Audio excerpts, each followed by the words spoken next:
Welcome back to my new blog. आणि मी खूप दिवसानंतर ब्लॉग काढते आणि ब्लॉग काढण्याचं कारण काही असंच आहे. तर आज मी चालली आहे MRI काढायला. तर MRI मी कशासाठी काढते आणि कोणत्या रिझनसाठी काढते, ब्लॉग शेवटपर्यंत नक्की बघा म्हणजे तुम्हाला समजेल. आणि माझ्या चॅनलला सबस्क्राईब केलं नसेल तर सबस्क्राईब करा, लाईक करा, कमेंट्स करा आणि शेअर करा.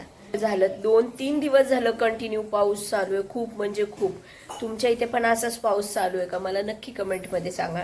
आणि पावसामुळे तर बाहेर तर तुम्हाला दाखवते पाणी कसं जमा झालंय, स्विमिंग पूल. बाहेर इथे आतमध्ये पर्यंत पाणी घुसलंय, हे बघा.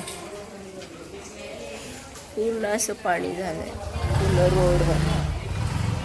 आता वाजलेले आहेत 9. तर 9 वाजताच मला जायचंय. थोडंसं मी नाश्ता करते आणि नाश्ता करून जाते. तर नाश्त्याला काय बनवलं आहे मी दाखवते. तर नाश्त्याला मी बनवले आहेत ओट्स खातीये आणि ओट्स खाऊन जाऊया. अरे मी ओट्स बनवलेत मस्त, बदाम वगैरे टाकून मी असे ओट्स बनवलेत.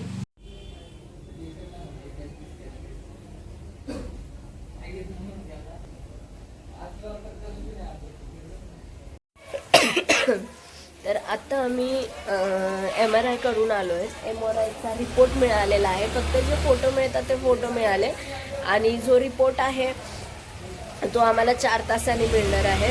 तर आता इकडे एवढा पाऊस चालू आहे पुण्यामध्ये, एवढा पाऊस चालू आहे कंटिन्यू 3 दिवस झाले. एवढा पाऊस चालू आहे की आता नदीला खूप पाणी आलेलं आहे. मग आता मम्मी आणि मी पाणी बघायला चाललेलो आहे. तर छत्री घेऊन चाललो आहे. एवढं एमर्जन्सी नाही आहे बघण्यासाठी, पण बघायचं म्हणून चाललंय. तर चला जाऊया, बघूया किती पाणी आलेलं आहे. तुम्हाला पण दाखवते मी. मगाशी मी येताना गेले होते चिंचवड ब्रिजच्या तिथं, पण काय झालं, मी गेले होते थेरगाव हॉस्पिटलला आणि हॉस्पिटलच्या तिथं मी 5-6 गाड्या होत्या म्हणून मी पण त्याच्यातच गाडी लावली. पण कोणीतरी ते वॉचमन त्यांनी माझ्या गाडीची हवा सोडून दिली म्हणून मी तशीच कशी तरी आले. आता हवा भरली गाडीची आणि आता घरी आली.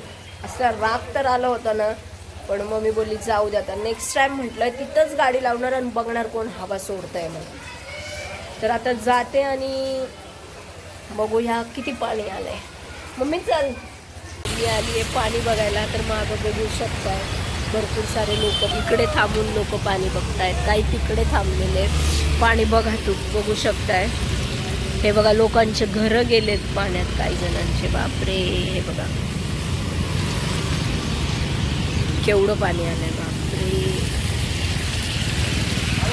किती पाणी आलंय.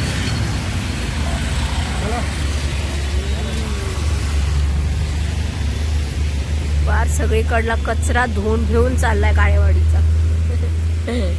बाई, त्या बाईचं घर बघ, सगळं पाण्यात गेलं. ते छोटंसं घर, हे बघा, हे छोटं घर दिसतंय का तुम्हाला? हे बघा हे छोटं घर, हे मला किती पाण्यामध्ये गेलंय. बापरे,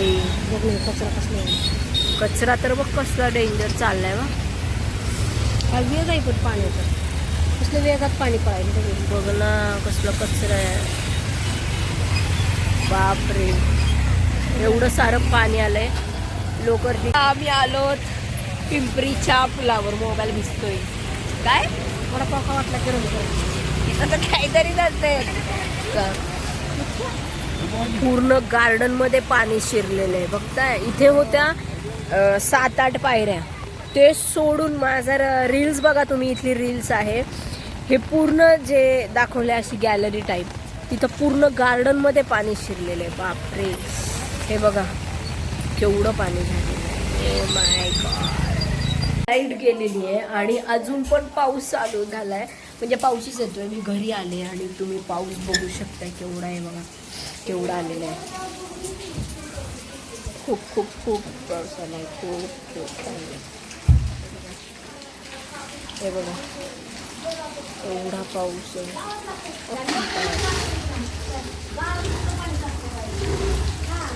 भिजली आहे थोडी मी आणि आता पटकन आंघोळ करते आणि रेडी होते आणि आंघोळ करून आता पिते चाय वगैरे.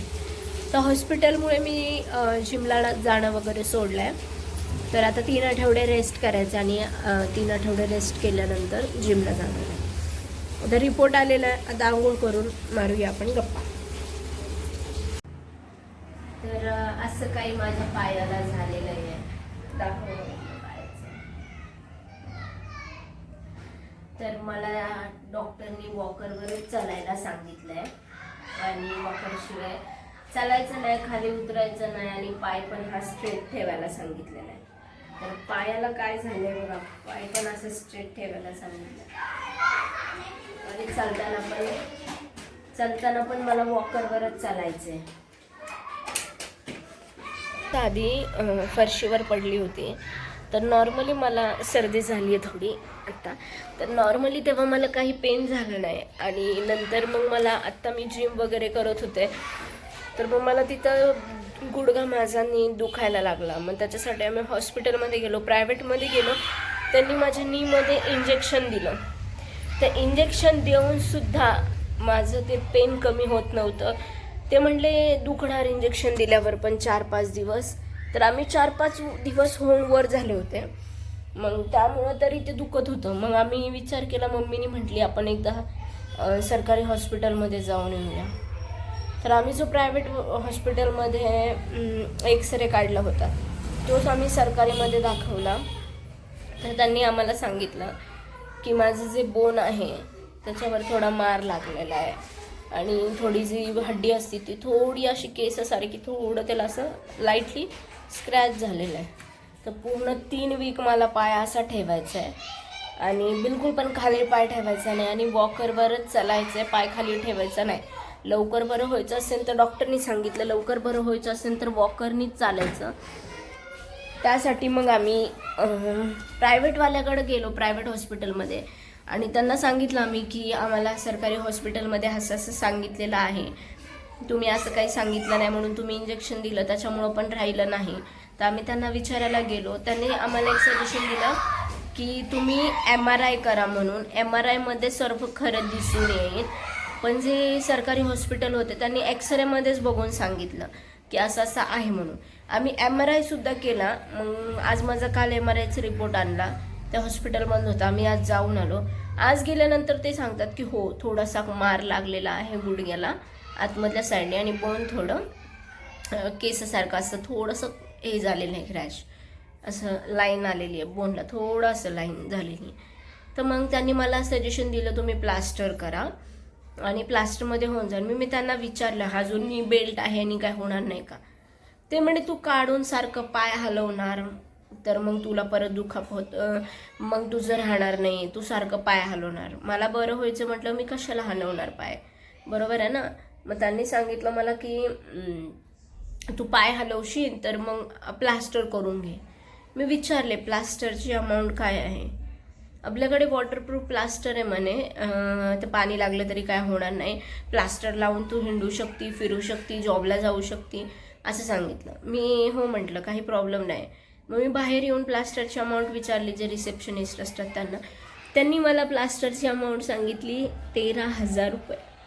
पेक्षा मला बेटर वाटलं की मला जर फ्रॅक्चरच असतं टोटली तर मला चालायला आलं नसतं, मला बसायला आलं नसतं, उठायला आलं नसतं, पण मी उठू शकत होते, बसू शकत होते, गाडी चालवू शकत होते. याचा अर्थ मला थोडीच दुखापत झाली. मग मला जे सरकारी हॉस्पिटलमध्ये सांगितलं की तुम्हाला बेल्ट लावावं लागेल आणि वॉकरवर चालावं लागेल, तेच मी फॉलो केलं. आणि आता त्याच्यामुळं माझं जिम पण बंद आहे, माझं ऑफिस पण बंद आहे, सगळंच बंद आहे. त्यामुळं माझ्या पायाला काही असं लावलेलं आहे. तर माझं ही नी आहे आणि ह्या साईडचं जे आहे हड्डी इथे थोडं मला मार लागलेला आहे, त्यामुळं असं काही झालेलं आहे. तर आता टोटली पुण्यामध्ये 3 दिवस झालं कंटिन्यू एवढा पाऊस पडला. तर पावसामध्ये मला हॉस्पिटलला जावं लागलं, कारण डॉक्टर निघून गेल्यावर मग भेटणार नाही, मग जावं तर लागणारच होतं टायमाला. एवढ्या भिजलो आम्ही 3 दिवस झालं कंटिन्यू पावसामध्ये भिजून मला सर्दी आणि खोकला सोबत झाल्या. शिंक्या तर रोज सकाळी एवढ्या येतात ना, थांबत नाहीत शिंक्या. 3 दिवस झाला आम्ही पावसात जातोय आणि भिजतोय. तर मग आज आमचा रिपोर्ट आल्यानंतर आम्ही दाखवलं तेव्हा त्यांनी आम्हाला प्लास्टरचं सजेशन दिलं. जे की माझं बेल्टनी राहणार ते पण त्यांनी प्लास्टर सांगितलं. तर मग मला वाटलं की प्लास्टर नाही करायचं आहे, सो हे बेल्ट लावून मी माझा पाय रिकवर करून घेते. तर आता जेवण, आता संध्याकाळचे वाजलेत 8 आणि मम्मीने थोडेफार फ्रूट्स आणलेले आहेत. तर मग मला ते पेर खायचं होतं, तर ते पण मम्मी घेऊन आली. तर मी एकच खाल्लं होतं, ते कधी मी खाल्लं नाही, पण आंटीने दिलं होतं मला खाण्यासाठी. मग मी एक खाल्लं आणि मला खूप आवडलं. तर मग मम्मीला सांगितलं होतं मी ते घेऊन ये. मग मम्मीने थोडेफार आहे. तर आता मी ते व्यवस्थित ठेवून देते. तर ह्याच्यामध्ये तिने आणलेत ॲपल्स आणलेत, ऑरेंज आणलेले आहेत. ती पावसामध्ये आली म्हणून थोडे भिजलेत. अरे यार, पडला ॲपल. आणि ह्याच्यामध्ये घेऊन आली आहे पेर. ठीक आहे, तर हे आता व्यवस्थित मी ह्याच्यावर ठेवते. तर असे मी थोडे फ्रूट सेट लावलेले आहेत. आता राहिलेत पेर, तर ते पण मी ठेवून देते एक एक एक एक एक एक पटापटा. तर हे खायचं आहे मला. मम्मीने आणल्यावर मला खायचं होतं, पण मी आता खाणार नाही, कारण मम्मीने येताना सँडविच घेऊन आली होती, चीज सँडविच. तर मी ते खाल्लं आहे. तर माझ्या पायाला लागण्यापासून माझी जिम पण बंद आहे आणि डाएट पण बंद आहे. तर लवकरच मी जिममध्ये लवकरच लावणार आहे जिम. आणि आता माझ्या जिमचा महिना पण होतो आहे. तर आता माझं पायाचं व्यवस्थित झाल्यानंतर परत जिम जॉईन करणार आहे मी. आणि मग मात्र कंटिन्यू जिम सोडणार नाही. तर इथं मम्मीने जेवण आणून ठेवलेलं आहे. आता जेवणासाठी तिने राईस केला आहे, बटाटा केला. मम्मीने फिश फ्राय बनवले, सुरमई आहे. नको भात नको, बटाटा दे. बटाट्यावर भात नको, पहिलं बटाटा दे.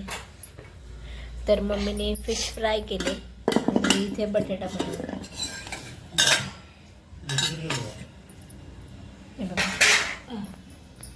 तिने फ्राय बटाटा केला, थोडा शारबारीक केला आहे आणि फिश केलं आहे. तर मी फिश एकच काढणार आहे आणि इथे फिशची भाजी केलेली आहे.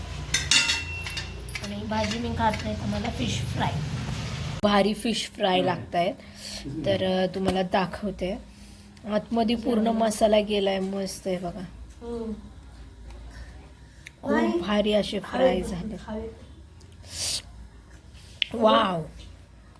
ब्लॉग इथे सेंड करूया. माझ्या चॅनलला सबस्क्राईब केलं नसेल तर सबस्क्राईब करा, लाईक करा, कमेंट्स करा आणि शेअर करायला विसरू नका. आणि बेल आयकॉनला पण क्लिक करा.